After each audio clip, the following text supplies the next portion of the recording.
Okay, சொல்லுங்களேன். என்ன விஷயத்தை எதிர்பார்த்து நீங்க டியாக்குள்ள வந்தீங்க? ஷனோஃபர் கிட்ட இதெல்லாம் மாற்றங்கள் வேணும், அதுக்காக தான் நான் டியாக்குள்ள வந்தேன் அப்படின்னு சொன்னா என்னென்ன மாற்றங்கள் சொல்லுவீங்க?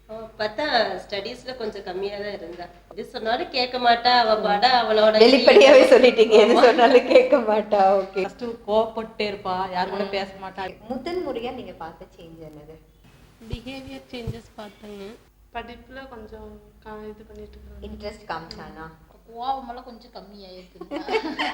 ஸோ நிறைய பேரண்ட்ஸ் என்கிட்ட சொல்ற விஷயம் என்னன்னா, பிடிவாதம் கம்மியா இருக்கு, கோபம் கம்மியா இருக்கு அப்படிங்கிறது.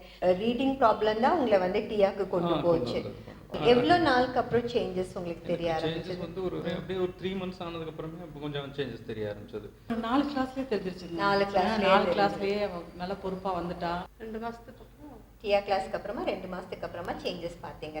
ஒரு 15 நாள் 1 மாசம். ஓகே, ஸோ இதுதான் முதல் சேஞ்சா நீங்க பார்த்தீங்க. வேற என்ன விஷயங்க? அகாடமிக் சைடும் கொஞ்சம் இம்ப்ரூவ் ஆயிருக்காங்கன்னு சொல்றாங்க. ஸ்கூல்ல சொன்னாங்க, மிஸ்ஸே சொன்னாங்க, பிரின்சிபல் கூப்பிட்டு சொன்னாங்க. வேற இந்த பிடிவாதங்கள்லாம் கொஞ்சம் கம்மியாயிருக்குதுங்க. பிஹேவியர் சைடுல கொஞ்சம் ஐக்யூ எல்லாம் இம்ப்ரூவ் ஆயிருக்கு. பிஹேவியர் பரவாயில்ல, முதல்ல இருந்ததுக்கு இப்ப எவ்வளவோ பரவாயில்ல. அப்புறம் நிறைய பொறுப்புகள் நம்மளுக்கு ஏதாவது தெரியாத விஷயம் கூட அவ சொல்றா, எங்களுக்கு இப்படி செய்யலாம் அப்படின்னு சொல்லிட்டு ஐடியா கொடுக்குறாங்க. நல்ல பொறுப்பு வந்திருக்கு, ரெஸ்பான்சிபிலிட்டி உணர்ந்திருக்கு அப்படின்னு. அப்புறம் மத்தவங்க கிட்ட பேசவே மாட்டா, இப்போ நல்லா பேசுறா. முதல்ல பேச மாட்டா, அப்படி அமைதியா இருக்கிற குழந்தை. ஒரு பேராகிராஃப் வந்து 15 minutes 20 minutes ஒவ்வொரு டைம் பார்த்தா half an hour எல்லாம் உட்காந்து அதையவே படிச்சுட்டே இருப்பா. அப்ப இப்ப பார்த்தா 5 minutesல எவ்வளவு பெரிய பேராகிராஃப் வந்தாலும் டக்குன்னு படிச்சு சொல்லிடுறா. ஓகே, கான்ஃபிடென்ட் லெவல் அதிகமாயிருக்கு. ஃபர்ஸ்ட் எதுக்கா இருந்தாலும் கொஞ்சம் பின்னாடி தான் இருப்பாங்க. இப்போ அவங்க மிஸ்ஸே கூப்பிட்டு சொல்றாங்க, நல்லா கான்ஃபிடென்ட் லெவல் அதிகமாயிருக்கு. ஓகே ஓகே, இது நான் பண்றேன் மிஸ்ன்னு சொல்ற அளவுக்கு ஆயிருக்கு. அந்த அளவுக்கு ஆயிருக்கு அப்படின்னு சொல்றாங்க. அவன் வேலை கரெக்டா அவன் பண்ணிக்கிறான். அவன் வேலையை அவன் கரெக்டா பண்ணிக்கிறான். கரெக்டாக காலைல அந்த டைமுக்கு எழுந்திரிச்சுக்குவாங்க. சொன்னானுங்கள எழுப்பிட்டோம்னா அந்த டைம் எழுந்திரிச்சு அவன் வேலையை கரெக்டாக படிக்க ஆரம்பிச்சுக்குவான். அப்புறம் கான்ஃபிடண்ட்டாக இன்னைக்கு செய்யணும் அப்படின்னா கரெக்டாக ஓரளவுக்கு செய்வாங்க. ஹோம்ஒர்க் பண்ண அப்படின்னா வந்து ஹோம்ஒர்க் முடிச்சிருவாங்க. ஸோ இதெல்லாம் இந்த மாதிரி எல்லாம் முன்னாடி நீங்க பார்த்ததே இல்லை? முன்னாடி இருந்துச்சுங்க, அப்போ கொஞ்சம் அதிகமாக இருக்குது. கொஞ்சம் முன்னாடி எவ்வளவு மார்க் அவுட் ஆஃப் 100 வாங்கிட்டு இருப்பா? அப்படி ஒரு 40 50 இப்படிதான் வரும். இப்போ 80க்கு மேலதான் 85. இப்ப எல்லா இதுலயுமே அந்த மார்க் வாங்கிட்டா. அப்படி. ஓகே, வந்ததுனால அந்த முன்னேற்றம் கிடைச்சிருக்கு. ஓகே, அதுக்கு முன்னாடி வந்து ஒரு மாதிரியா இருப்பா. இப்ப பாருங்க, ஒரு 5 மணி கூட 6 மணி ஆச்சுன்னா என்ன எழுப்புறது, அப்ப என்ன இவ்வளவு நேரம் தூங்கிட்டு இருக்கீங்க, சீக்கிரம் எந்திரிப்பா அப்படிங்கிறது எல்லா வேலையும் ஒரு பொறுப்பா பாக்குறாப்படி. ஸோ அகாடமிக் சைடு உங்களுக்கு நல்ல ரிசல்ட் இருக்கு. மிஸ் யாராவது ஜெனிஃபர் கிட்ட ஒரு சேஞ்ச் இருக்குங்கிறது உங்ககிட்ட சொல்லியிருக்காங்களா? சொல்லியிருக்காங்க.